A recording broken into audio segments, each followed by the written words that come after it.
to the Global Church Project. I'm Graham Hill. As the coordinator of Stop Armut and Micah Challenge Switzerland, Peter Seeberger works tirelessly with his team to highlight government and corporate dysfunction and to demand justice, transparency and integrity in public, corporate and ecclesial life. Globally, Stop Armut focuses on 6 of the 17 Sustainable Development Goals. These include end poverty in all its forms everywhere, achieve gender equality, promote sustained, inclusive and sustainable economic growth, ensure sustainable consumption and production patterns, provide access to justice for all, and build effective, accountable and inclusive institutions at all levels. Well, Peter Seeberger, welcome to Being Missional. You're involved with Micah in Switzerland and Stop Armut 2015. Can you tell us something about what Stop Armut is and what Micah does in Switzerland? Yes, with pleasure. Thank you for having invited me to this interview. So in Switzerland, 2008, we founded Interaction, which is something similar to Micah International. So there are 26 organizations, 8 organizations, humanitarian aid and urgency or in catastrophes, if there's... So they're all together, and the third part is Stop Armut, which is sensibilization and advocacy work. So these 3 pillars form together Interaction, and now we are 26 organizations, Christian organizations, and just last year 2 big ones joined us. This is World Vision and another one from the French-speaking part. So now we are quite a big organization for Switzerland, yes. How does Micah work with others to keep governments accountable to the Sustainable Development Goals? Yeah, this is the part of Stop Armut, which is the advocacy branch of Interaction. And we realized that it's important for having an impact that we work together with others. Alone, we are too small. So we are together with 60 organizations, different organizations, not only Christian organizations, but all kind of organizations like Greenpeace, like other organizations who do different kind of advocacy work or for different areas like environment, human rights, and so on. And actually, we have a campaign running. We collect signatures, but not for a petition, but it's an initiative, which on the Swiss level, if you hand in an initiative, you must have 100,000 signatures, and if it's proven, you got the signatures, then the government has to deal with it and has to present it to the whole people. So people have to vote about what we are asking for. And actually we are doing that for international campaigns, so these multinational campaigns, not campaigns, multinational firms, enterprises, and we are asking for a law that urges these firms to respect human rights and also the international accepted standards for environmental protection in the countries where they are extracting minerals or growing crops, whatever they do.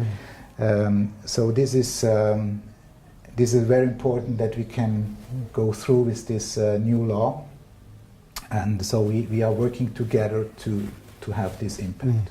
You're dealing with a wide range of areas, human rights, environment, corruption, and with a lot of organisations. Is the issue of corruption a big one in the Swiss context, or are you dealing more broadly with Europe? I think corruption is everywhere a big issue. It's different. The way it appears in a society, in a country, it's quite different. So in Switzerland, we had the campaign with Micah Exposed or Shining a Light, and it showed us that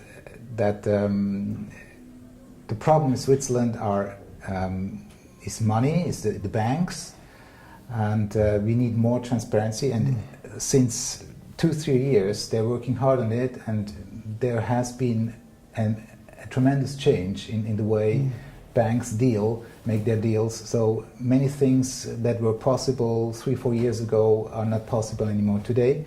So we see change in this area.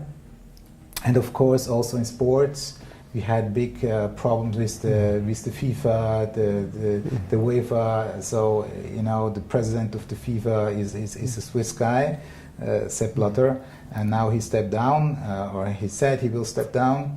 And there are a lot of rumors of corruption, and I know there's corruption going on in sports, but it's very difficult to put, to say this and this and this really happens.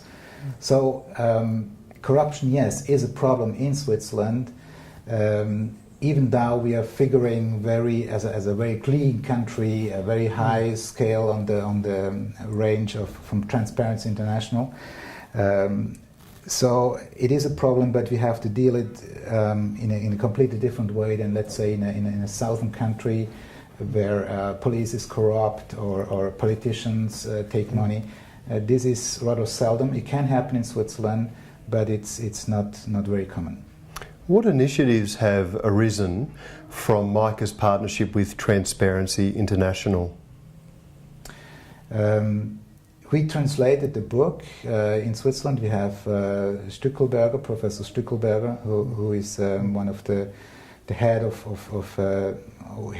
was the founder of Transparency International, and he's professor in Basel, and we had contacts during the campaign Exposed. So he has written a book which is called Corruption-Free Churches Are Possible.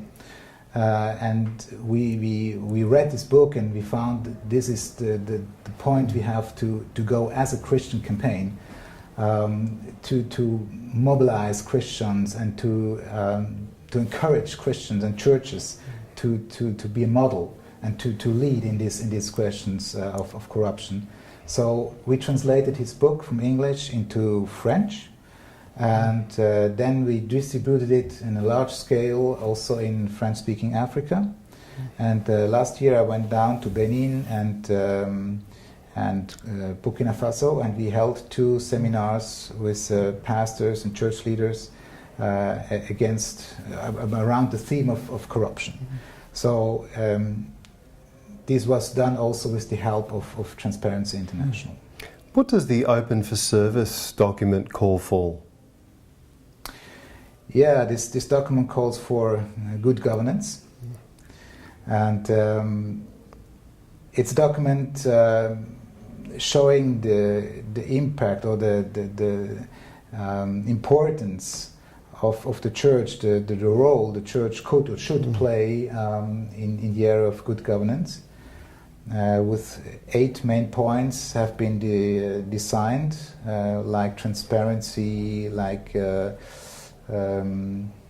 I can't recall them all now, but these 8 points have been designed, and the point of the document is that the church has the power to change something in the area of good governance, and of course it has to start inside the church first, and then we can also transport it or show it outside the church. I mean, some people might wonder why Christians should be concerned about issues like corruption and good governance.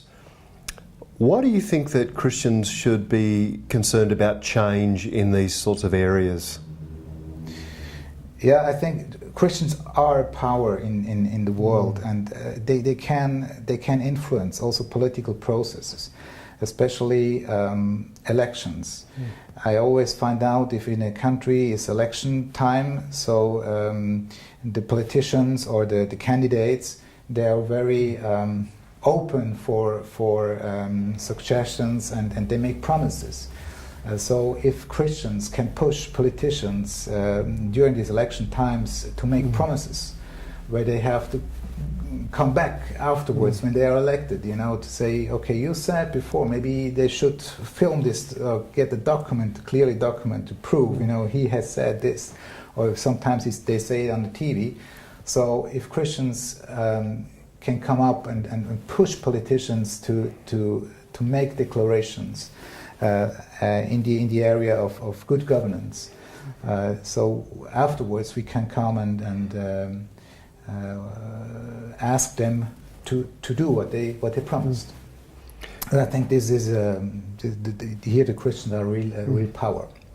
What mandate do you think that the church has when it comes to the way in which it's concerned about the needy and the oppressed today?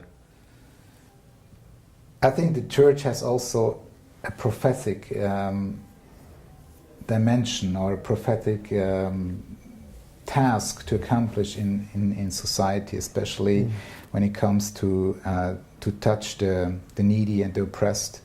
And in this area, I think we should come back to what the Old Testament prophets did. They addressed, on one hand, the church and recalled the church and the church. I mean, it was Israel at the time. What their duty is, and on the other hand, if the people of God really lives out this just life, and inside of the church, we take care of the poor and the needy, so we can be a demonstration also to the world and speak to the world with power and are credible in the way we are speaking. Do you think the church can really make a difference when it comes to influencing policymakers and governments and businesses? The reason I ask the question is I do think that sometimes Christians wonder whether they really can make a difference or get involved in these kinds of things. Yeah, I have to believe it because I'm working in it. But sometimes it's a real struggle. It's a struggle to get with the message really to the church leaders.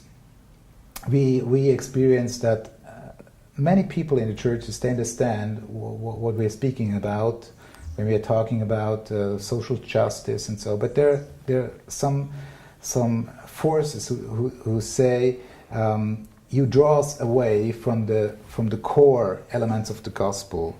And it's still, even now in Lausanne 74, it was clearly stated that this practical area of social help and taking care for the poor and the needy is a part of the gospel. Even now, this has been clearly stated, still today we have this struggle between evangelization, getting people to heaven, getting them saved, and on the other hand, you have the ones who are so much into this world, they see the need and they forget a little bit the other side. So to bring these both parts together, it's what we call integral mission, with some additional elements. It's still a struggle today, and for me, yes, the church can have an impact, but we have still to go on to fight inside of the church that the message is understood, and these two camps don't look at each other and saying we are doing the right thing and you do something which is not really necessary. So if we could bring them really more together, and this is a process that takes a lot of time, and I think that's why we should go on. Recently there's been a shift from the Millennium Development Goals to the Sustainable Development Goals. Why has that shift happened, and are there differences between the Millennium Development Goals and the Sustainable Development Goals? There are some differences. First of all, in the process, how they have been decided on. In fact, they will be decided on in October, I think, this year. But it's clear already this 16 SDGs, Sustainable Development Goals, they will be adopted by the UN. And the process was another one than for deciding the 8 Millennium Development Goals, and this was very important. So the process included all the southern countries to hand in their ideas, and in the 15 years the MDGs were running, we found also out there are certain areas, certain themes which are not enough considered. So this lax has been now they could brought in, especially in the area of environment, CO2 emission, carbon emission, and people realized that development is not only a question of fighting poverty, nutrition, illness or medical treatment and so on, but it's also and more a question of environment. Let's say if the sea level rises for 1 meter, as certain scientists tell us. So this would mean that ten thousands of people have to leave their places. So where they go, a whole shift of migration will start. A movement of migration will start, and this, when people have to leave their place to go to another place, this creates poverty again. And we already have seen the first refugees, climate refugees, if you want. And this is, for me, something very clear, that in the next years we'll see that much more coming. So it's reasonable that this new 16 or 17, it depends on how you count, new goals, the SDGs, they're broader, more difficult probably to account on, but they are more inclusive. So all these areas which have been set aside before, now they are included in. For me, almost every important theme when we talk about development is now in it. So you can take whatever you want, you will find a place to bring it to one of these goals. I think it's good, especially it's good that the southern countries are more involved and feel more responsible being a part of this process, and not just the northern countries decided what should happen in the area of development. So I hope this will be an even greater success than we have seen with the MDGs. What other social and ethical issues do you think that the Church must address today? Yeah, I think the issues are broad. I'm not sure if there's one or several issues you can name as global issues. Of course, we talk about social injustice, we talk about poverty. These are global issues. Yes, we have to address them and go on to address them.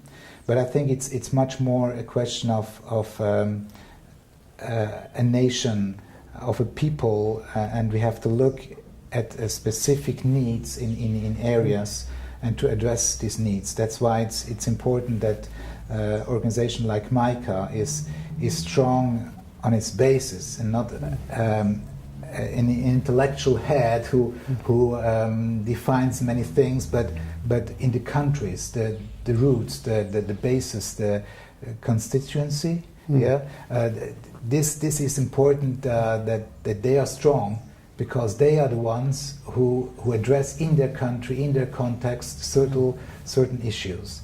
There can be child abuse, there can be many things. We had in Switzerland last year or 2 years ago, we spoke about human trafficking, and this is a theme which is important for Switzerland, because Switzerland is a turning point for human trafficking, especially women coming from the eastern countries, and so they are forced for prostitution in Switzerland, and this is something we have in our door front. So we understand what we are dealing with. Corruption was a difficult theme for Switzerland, because people said, corruption?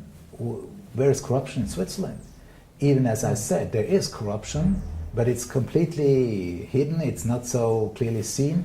So this is a difficult theme to treat for us, because people, they don't feel concerned.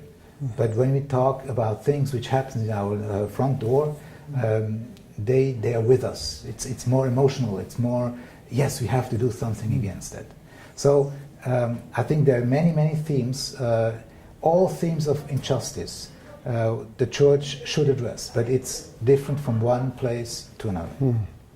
What is the mission of the church, and how does the church pursue this mission? I think the mission of the church is to be a demonstration, not only a message, of course a message, the message of the gospel, the message that God loves man, but it's especially nowadays, people are somehow fed up with messages. They want to see demonstration. They want to see something which works. They want to see people who live out what they say. And I think this is the mission of the church, to be an example, to be a demonstration. However the expression is, it can be very different. It can be with children, can be with women, can be with all kind of parts in society who needs help or who suffer under injustice. And if the church steps into these areas and demonstrates the love of God, not just speaks about it, but demonstrates it, I think this is the mission. That's why I'm so keen for the concept of integral mission, that we are living out as a person the gospel, and not just giving the right message and going for a week, do completely another life, and come back to the church Sunday and be a little bit nice and pray and sing hallelujah, and going back and doing nothing. So it has to be an in us. We should be model. As Jesus was a model, we have to be the model every day, not just Sunday. And this is, I think this is the mission. This is what Jesus taught us. To be ourselves, the message of God. How do you define integral mission? Yeah, integral mission is on one side the message of the gospel, on the other side it is the action, what the gospel requires, like Micah 6:8, so that we do the good, that we do it in a humble way. That we are doing in it as a model, not just to come and say we know how to do it, but in a humble way, to serve. It's a question of serving, and it's integral in the sense that it touches it's the whole gospel for the whole man and for the whole world. It's not just a part for one part, but it's this all overall. Picture we try to reach, and this is also the challenge of integral mission. What I observe is that certain people are very much into the social. They practice, but they have more difficulty also to relate in a deep way to God. And then I have on the other side people that are more spiritual, and to live it, both sides, in a balanced way. I think this is, for a person, it's really a challenge. In what way do you see Micah playing a part in God's mission? I think it's a demonstration of unity. This is one of the most important things. Christianity in the past has been so divided. And Micah calls people, organizations, churches, institutes together, working together, and this is a demonstration also for international organizations like the UN and so on. And we can step out and say, look, we are not just a small, tiny organization. We are a body all over the world, And we have discussions, and we agree on things, we produce statements, and then we try to apply them, so on a global level. And in Switzerland, when I talk to representatives of national organizations, they really listen if I talk about Micah as a global organization. And for instance, Stop Poverty, or Stop Armut, has been accepted by the Swiss government, will be now supported also financially for the work we are doing, because we are not only a national organization, but we are part of an international organization. This was one of the reasons they agreed finally, after years of discussions and demanding, and so they finally agreed, and they saw what we are doing, the impact we are having. So I think it's a big change, a big chance to be part of Micah. Also, the exchange between the south and the north to better understand what is really at hand, what is really the issue. This exchange of information, this is also very important. Is there anything else you want to say to us today?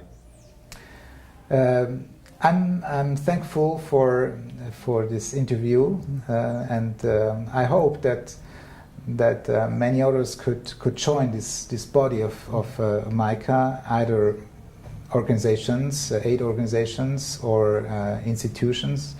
And I think especially also churches. That's my prayer, my hope, that churches they find in Micah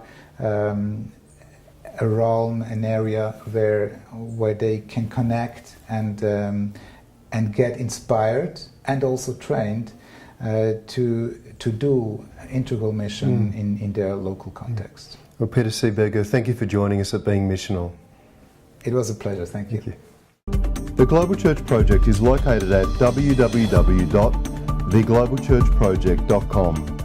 On our website, you'll find a wide range of interviews and resources for colleges, universities and churches. I look forward to your company next time. From me, goodbye.